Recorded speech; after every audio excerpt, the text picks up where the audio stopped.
அதே மாதிரி சத்தர்க்கம், அது நல்ல தர்க்கம்.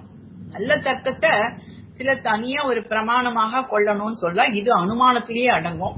இதெல்லாம் எப்படின்னா, தர்க்கம்னா என்னன்னா வியாபியத்தை ஒப்புக்கொண்டால் வியாபகம்.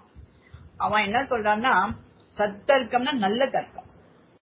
மலையில நெருப்பு இருக்கு, புகை இருப்பதால் அப்படிங்கிற ஒரு அனுமானம் இருக்கு இல்லையா, அதுல அவன் சொல்றான் புகை இருக்கட்டும் நெருப்பு இருக்கணும்னு அவசியம் இல்ல, புகைதான் இருக்கு, அங்க நெருப்புன்னு எல்லாம் கிடையாது அப்படின்ட்டுலாம் ஏதோ தர்க்கம் பண்ணிட்டு இருக்கான்னு வச்சுக்கோங்க. அப்படி ஒருத்தன் சொல்றான் புகைதான் அங்க இருக்கு, நெருப்பு இருக்கணும்னு அவசியம் இல்ல, நெருப்பு இருக்க வேண்டியது இல்லைன்னு ஒருத்தன் சொல்றான். நமக்கு புகை இருந்தா அங்க நெருப்பு இருக்கும் அப்படிங்கிறது நமக்கு தெரியும், சாத்தியம் அது. அதனால நம்ம அவனுக்கு என்ன சொல்றோம், நெருப்பு இல்லாவிட்டால் புகை இருக்காது, புகை நெருப்பிலிருந்து தோன்றுவதாகியால் நம்ம பதில் சொல்றோம். அதான் அப்போ இத மாதிரி எல்லாம் இது சத்தர்க்கம். கண்ணுக்கு நேர நம்ம புகைய பார்க்கும் பொழுது அந்த இடத்துல வியாபகம்ங்கிறது அவன் அனிஷ்டங்கிறான், அதெல்லாம் தெரிஞ்சுக்கணும் அவசியமே இல்லைங்கிறான். நெருப்பு இல்லாவிட்டால் புகை இருக்காதுங்கிற தர்க்கம், நல்ல தர்க்கம் பண்ணி அது அனுமானத்துக்கு நமக்கு அந்த இடத்துல நெருப்பு கண்டிப்பா இருக்கும் அப்படின்னு நம்ம சொல்றோம் இல்லையா, அனுமதிக்கிறோம் இல்லையா, அதுதான் அந்த இடத்துல சத்தர்க்கம்னு சொல்லப்படுறது. நெருப்பெல்லாம் தெரிஞ்சுக்கணும்னு அவசியம் இல்லைன்னு அவன் சொல்றான், அதெல்லாம் இல்ல, நெருப்பு அங்க இருக்கும், இந்த புகை இருந்தா அங்க நெருப்பு இருக்கும்னு கொண்டு அப்ப அந்த இடத்துல நம்ம போகாமையாவது நம்மளை காப்பாத்திக்கிறோம் இல்லையா, அதுதான் அது இந்த மாதிரி தர்க்கங்கள்லாம் சத்தர்க்கம் அப்படின்னு சொல்லப்படுறது. இதுவும் இத சத்தர்க்கம்ங்கிறத தனியா ஒரு பிரமாணமா சொல்ல வேண்டிய அவசியம் இல்லை, இதுவும் அனுமானத்திலேயே அடங்கிடும்ங்கிற. அப்புறம் அர்த்தாபத்திங்கிறது என்னன்னா, இது அர்த்தாபத்திங்கிறத தனியா ஒரு பிரமாணம்னு அவன் சொல்றான், இதுவும் கூட அனுமானத்திலேயே அடங்கும் அப்படிங்கிற. அர்த்தாபத்தினா ஒன்றுக்கொன்று பொருந்தாத இரண்டு பொருள்களை கொண்டு இவற்றை பொருந்த வைக்கும் மூன்றாவது பொருளை கற்பிப்பது. ஒருத்த தேவதத்தன் பகல்ல சாப்பிடறதில்ல, பீனோ தேவதத்தக அப்படிங்களாம். அவன் எப்படி இருக்கான்னா, அவன் நல்ல பருத்து இருக்கான். பீனோ தேவதத்தக திவான புங்கே அப்படின்னா அவன் பகல்ல சாப்பிடுறது, தேவதத்தன் என்பவன் திவான புங்தேன்னா அர்த்தம், பகல்ல சாப்பிடுறது இல்ல. அவன் ஆனா எப்படி இருக்கான்னா உடம்பு மட்டும் குண்டா இருக்கு, பருத்து இருக்கான் அப்படின்னு சொல்றான். இது ரெண்டுமே பொருந்தாத விஷயம். எப்படி அவனால குண்டா இருக்க முடியும்? அவன் சாப்பிட்டு நான் பார்த்ததே இல்லையே அப்படிதானே சொல்லுவோம், சாப்பிட்டே பார்த்ததே இல்ல, ஆனா அவன் உடம்பு மட்டும் நல்ல புஷ்டியா இருக்கு அப்படின்னா அது ரெண்டும் பொருந்தாத விஷயம்.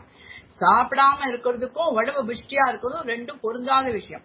ஆனா அந்த இடத்துல எப்படி அர்த்தாபத்திங்கிறது எப்படின்னா, ராத்திரியில சாப்பிடுறான் அப்படின்னு. ஆகையால் தேவதத்தன் ராத்திரியில சாப்பிடுறான். அப்ப எப்படி அவனுக்கு இவ்வளவு உடம்பு புஷ்டியா இருக்குன்னா, அவன் ராத்திரியில நல்லா சாப்பிட்டு வச்சுக்கிறான். அதனால அதுதான் இங்க. இப்ப தேவதத்தன் பகலில் சாப்பிடுவதில்லை, பருத்திருக்கிறான் என்னும் பொருந்தாத விஷயங்களை கண்டு, ஆகையால் தேவதத்தன் ராத்திரியில் சாப்பிடுகிறான் என்று கற்பிப்பது. இதுதான் நம்ம கண்டுபிடிக்கிறது, ஊகிச்சு தெரிஞ்சுக்கிறது என்று கற்பிப்பது. இது அனுமானத்துல அடங்கும். எப்படி எனில், இவன் இரவு சாப்பிடுகிறான், பகலில் உண்ணாமல் பருத்திருப்பதால் எவன் பருத்திருக்கிறானோ அவன் சாப்பிடுகிறவன் என்னும் அனுமானத்திலே ராத்திரி சாப்பிடுகிறான் என முடிவு செய்யப்படுகிறது.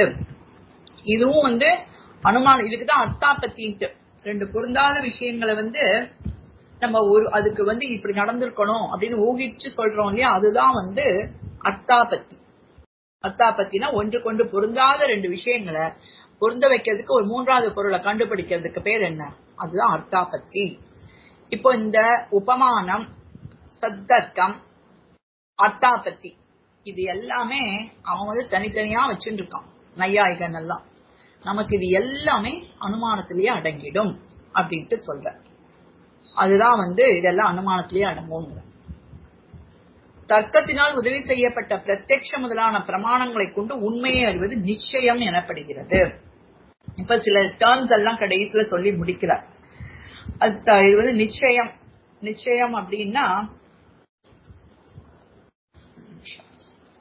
உண்மை. தர்க்கத்தினால்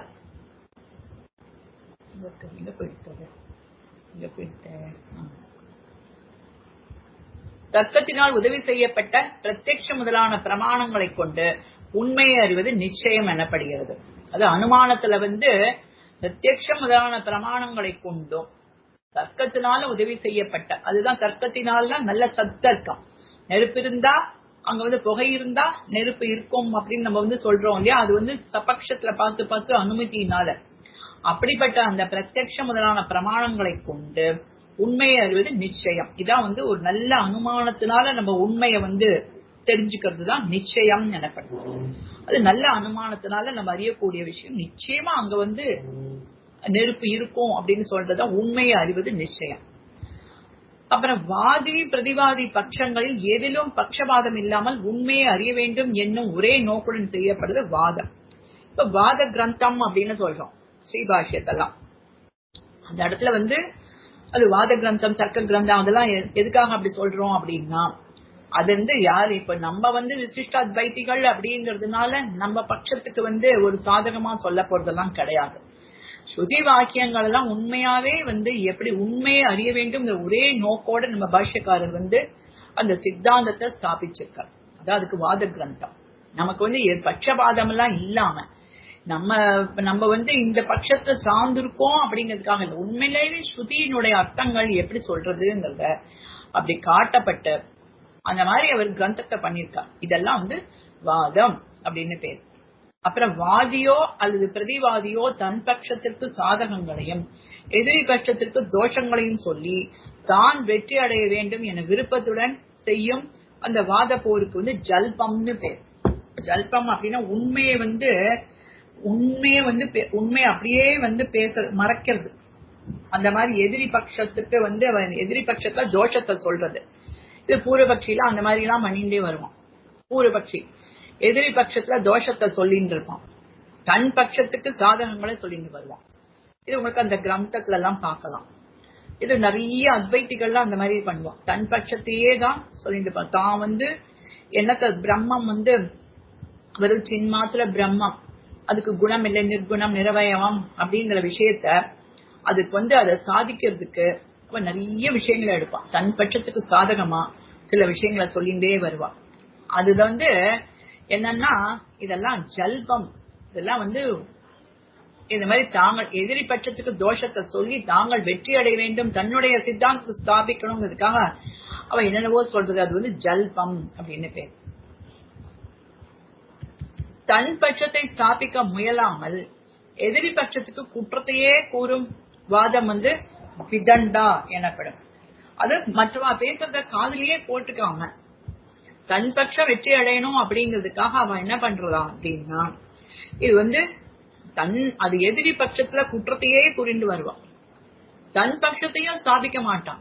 ஆனா நீங்க சொல்றதுல தோஷம் தோஷம்னு தோஷத்தையே சொல்லிட்டு வர்ற பட்சத்துக்கு விதண்டாவாதம் அப்படின்பா இல்லையா, விதண்டாவாதம் பேசுறேன்பா இல்லையா, அதெல்லாம் என்னன்னா தன்னுடைய பட்சத்தையும் ஸ்தாபிக்க முயலாமல் எதிரி பட்சத்துக்கே குற்றத்தையே சொல்லிட்டு வருது விதண்டாவாதம் அப்படின்னு சொல்றது. அப்புறம் எதிரி கருதாத விஷயத்தை அவனுடைய வார்த்தைக்கு பொருளாக ஏறிட்டு வாதம் செய்வது சலம் எனப்படும். இந்த சலம்ங்கிறது ரொம்ப ஏமாற்று, சாமர்த்தியமா ஏமாத்துறது.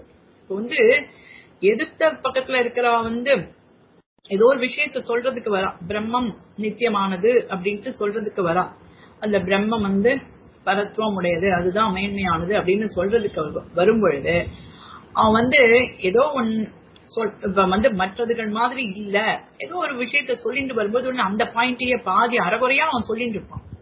அதையே பிடிச்சுட்டு நீ கூட இதுதான் சொன்ன, நீ கூட இதுதான் சொன்ன அப்படின்ட்டு அதையே பிடிச்சுட்டு அவன் நினைக்காத விஷயத்தை, எதிரி கருதாத விஷயத்தையும் அவன் சொன்ன பாதியே எடுத்துட்டு இதுதான் நீ சொன்னதுன்னு வாதம் பண்ணி அந்த எதிரிக்கு ஒரு மாதிரி எதிரிய எதிர்த்து வாதம் பண்றது பேர் சலம், சாமர்த்தியமா பேசுறது அப்படின்னு சொல்றது. சலம்ங்கிறது ஒரு ஏமாத்து விஷயம். எதிரிய எதிரி என்னன்னா அவன் சொல்லணும் நினைக்கவே இல்லை, அது சொல்றதுக்கு முன்னாடி இவாளோட பட்சத்தை அனுவாதம் பண்ணி இதுதான் இவா பட்சம்னு சொல்றதுக்கு முன்னாடி பத்தியா நீ கூட இதேதான் சொல்லிட்ட, நீ கூட இதேதான் சொல்லிட்ட அப்படின்ட்டு அவ அத சாதிக்கிறதுக்கு முயல்றது பேரு சலம் அப்படின்னு பேரு. அதுக்கப்புறம் இந்த வாதி அல்லது பிரதிவாதி சொல்லுவது அவனுக்கே விரோதமாக முடிந்தால் அந்த வாதம் ஜாதி. இதெல்லாம் நமக்கு ஸ்ரீபாஷ்யத்துல வரும். அவ சொல்ற விஷயம் கடைசியில அதே பாஷ்யக்காரர் மடக்குவார். நீ சொன்ன விஷயம் உனக்கே விரோதமா இருக்கு பாரு அப்படின்பார். அதெல்லாம் ஜாதின்னு சொல்லப்படும். தவறான பதிலை கூறுவது ஜாதி என்றும் கூறுவார். எந்த ஒரு வாதத்தால் ஒருவன் தோல்வி அடைகிறானோ அந்த வாதம் நிகிரகஸ்தானம் எனப்படும். அதாவது நிகிரகஸ்தானம் அப்படிங்கிறது என்னன்னா, இதெல்லாம் வாதங்கள் எல்லாம் வரும். வாதங்கள் எதிர்வாதம் பண்ணிட்டு இருக்கும் பொழுது ஒவ்வொரு பாயிண்டா அவ வந்து ஒரு 10 பாயிண்ட் எடுக்கிறான்னு வச்சுக்கோங்க. 2 பேரும் ஆளுக்கு 10 பாயிண்ட தொடுத்து வச்சிருக்காங்க.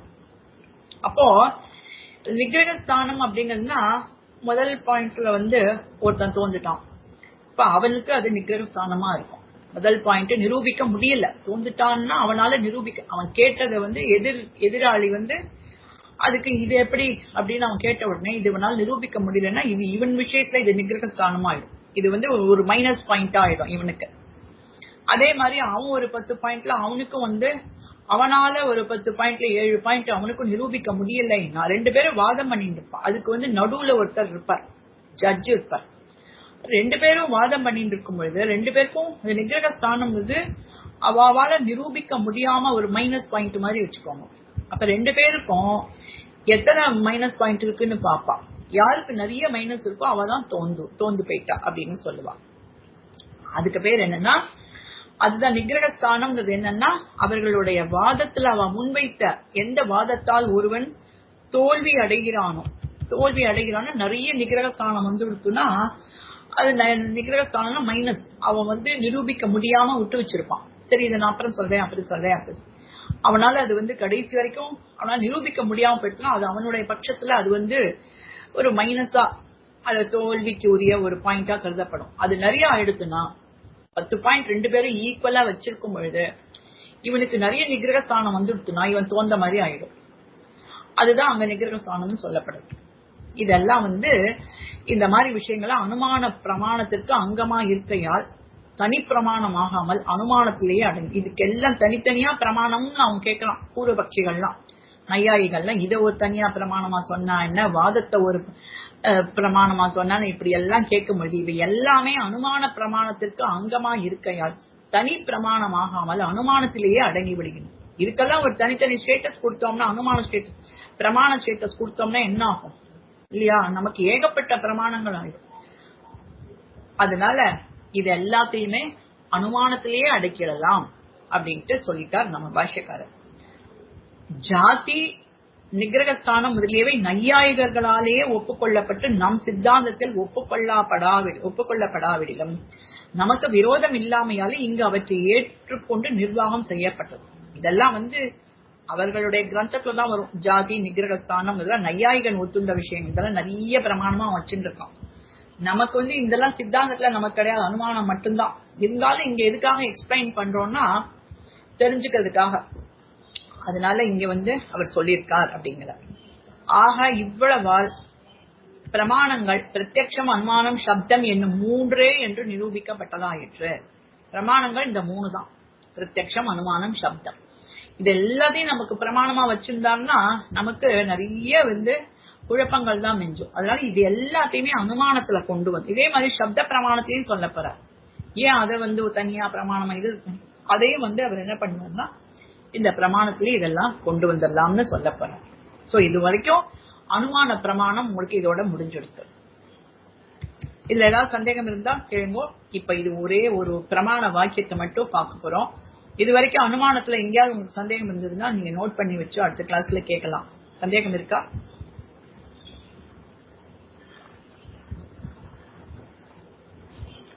அப்புறமா சொல்றேடா.